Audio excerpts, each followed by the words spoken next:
Looking at the subject of passing parked cars, let's look ahead at this one, this black car that's in front of us. Some of the factors that we're considering there is the size, well, first of all, the vision that you've got of the parked car and the road users around that parked car, in front of it, to the side of it and behind it. Then you're looking at the width of the road, how wide is that road, the size of the vehicle, both the parked car and also the other vehicles that are going to be passing that parked car, and also the, you see that, so, and also the oncoming vehicles as well, size of the oncoming vehicles. So it's not quite as simple as, you know, can 3 cars is that road wide enough to accommodate the width of 3 cars? Because you don't know.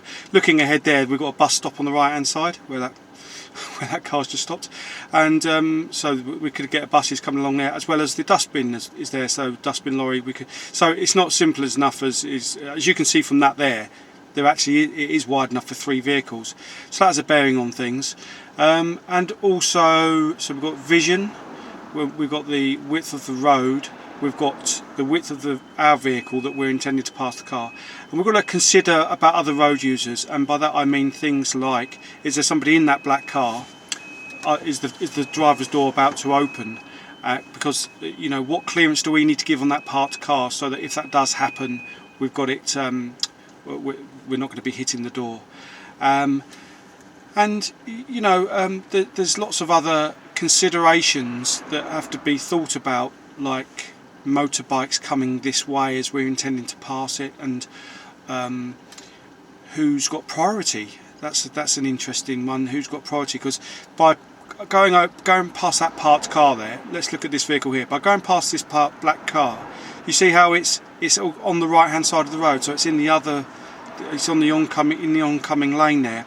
So lots of things to consider really, and there are tools that we can pick up, reference points that we can think about that help us to judge the distances and assess the situations. Oh, here we go, look, there's a bus there, so we can see now what effect this bus has on things in terms of, yeah, there you go. So I would say you'd be pushed at passing that parked car while that bus would be coming along, so you do the holdback position. So anyway, that's that. So assessing lots of things to assess with parked cars. Let's move on to a slightly different situation. So I'm thinking here, right, can I pass this black car with this white van coming this way? There's a good example there. So that's a holdback, rolling. He's waved to me, I waved back to him. Rolling second gear that was a holdback position. And then before you do any, you've got to consider what your position is as you're doing these meeting situations, and also how your position affects other road users. There we go, classic example of how she just cut that corner right in front of me. Classic example there of how the position of somebody can affect you and affect other people. So looking at what happened there, she cut that corner there, so if I hadn't been on the ball there, then I'm bowling up to the give way lines, and she's cutting straight across me. And being aware of how you affect other people is really, really an important skill to develop.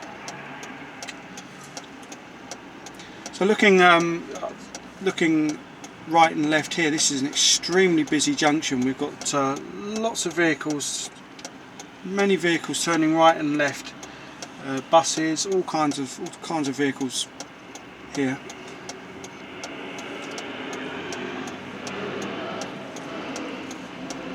So the important thing here is to keep your head, look for the signals that people may let you out. Be well prepared, so keep your gas set and keep your clutch at the actual holding point. You don't want your clutch all the way down. This chap's just let me out. Don't want your clutch all the way down, because then you're not prepared to go.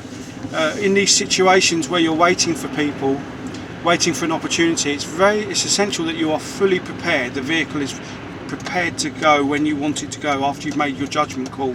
your decision that it's okay to go. Just want to have a little look at parked cars down this street. Don't know how this is going to go, but we'll soon find out. So we've just discussed what factors we're considering on the other one, on that other street there. Let's have a look at this one then. So, forward planning. Where are we going? Where's the other person going? Looks like she's that's very kind of her, isn't it? Very kind.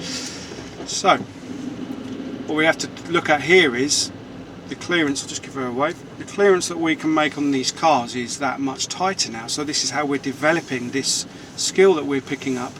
And have you noticed how, I don't know if it comes up well on the camera, but the tighter this gets with the parked cars both sides. I'm still passing parked cars on my left, but this is much tighter. And as it gets tighter, we've got to be slowing our speed down, and we've got to be adjusting our speed, because we've got to be able to stop in a distant scene to be clear. Stopping a distant scene to be clear includes to the sides there, so if a kid was to come out of one of these cars, then we've got to be able to deal with that. So things developing from the initial just a parked car on the left hand side, and things develop. So just in 2 streets there, I would say to you, that's a really good test of the depth of your ability to be able to just pass parked cars.